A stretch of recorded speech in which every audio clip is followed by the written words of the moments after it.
What's up, it's Cinema Shogun here, and man, there is some crazy stuff happening at Bryan Kohberger's old college, Washington State University. And trust me, we're going to get into all of the weirdness in just a moment, but first, I want to let you all know that I am giving away copies of Hogwarts Legacy.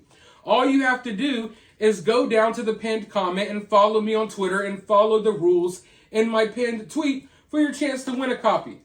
But anyways, ever since this Bryan Kohberger Idaho 4 situation, there's been a lot of disturbing details and a lot of disturbing news, just period, coming out of Washington State University. Of course, we know what Bryan did, but did you all know that shortly before Bryan got arrested, there was a kid at WSU that locked himself in the dorm and threatened to kill his roommates, and police had to shoot and kill him?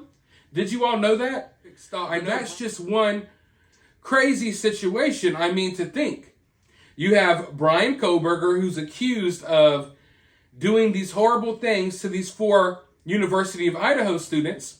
And right down the street, we have another psychopath threatening to kill his own roommates who had to get taken out by the cops. And by taken out, I mean they wiped them off the map. But that's not all that is going on. On the night Bryan Kohberger committed this crime allegedly, there was a hit and run, a bloody hit and run, right outside of Bryan Kohberger's apartment. I mean, from Bryan's window, he could see it. People laying on the ground who just got hit by a drunk driver who happened to be a student at WSU. Now, of course, they hit the person and left them right there on the street. Bryan Kohberger had to pass by these cops multiple times that day. On Bryan Kohberger's way to the Idaho 4 house, he had to pass by these cops. On his way home after committing the crime, he had to pass by these cops. The next morning, when he went to go look at the Moscow house again, he had to pass by these cops. These cops were out there for like 12 or 13 hours investigating what happened, and he had to pass by him every step of the way. And he could visibly see them out of his apartment. So I find it weird that on the same night Bryan decided to do something crazy, this crazy situation happened right outside of his apartment. But that is not all, ladies and gentlemen. I brought you all this story not too long ago about a WSU frat member named Luke Morgan Tyler, who is 19 years old, who was found dead in a dorm room. And I don't even believe it was his dorm room. Now, WSU is trying to keep this situation on the hush-hush because this young kid was found dead. His friends are up in arms about it. They're upset. They're trying to sign petitions. They're trying to raise awareness because they believe that he was killed in a hazing act. You know, as part of the initiation to get into this fraternity, they believe that he was brutally hazed to the point that he lost his life. Now, did they beat him up? Did they give him some substances? I don't know what happened there. I'm still waiting on more details to come out about that case. This reminds me, I need to go look into it a little bit more today. But right there, we already have a handful of crazy situations, all kind of surrounding Bryan Kohberger, but that's not the end. Unfortunately, that's not the end, because now WSU police are investigating a possible abduction of a WSU PhD student. Let's go ahead and hop into this article. The student is safe, but police are searching for the suspect at this time. In the meantime, students on campus are feeling uneasy. Pullman, Washington. Recent events at WSU over the last few months have understandably put the Pullman community on edge. And now there's even more concern after someone tried to force their way into a WSU student apartment Friday night. Oh my gosh, that's scary because that's like right where I'm living at, WSU sophomore Selena Salud said. Salud lives just a few doors down from where the incident happened. She learned about the attempted abduction in a group chat. That's just scary to think about because even just to walk out and go to your car or throw the trash away is scary because like now you have to look where you're going and watching who's out because it's like you can't really trust anyone. The rest of the community learned about what happened after the victim posted about it online. According to that post, after walking home Friday night, the PhD student noticed a black car parked outside her apartment. She says it was running and the trunk was left open. She got inside the apartment, but as she went to close the door, a man grabbed the door handle and tried forcing himself inside. The post says she had to use her full body weight to close and lock the door. She reported this to police shortly after, and then out of fear, she left Pullman as soon as she could. Crim 2 spoke with PhD student. She says she's glad to be okay and feels very lucky. We need the community's help, Pullman Police Commander Aaron Brashear said. Brashear says officers arrived on scene within minutes and made extra paroles that night, but they did not find the man or the black car. He says the man is described as 5'5" and was seen wearing a green sweatshirt. Oh God, I got on a green sweatshirt. I'm not 5'5" though.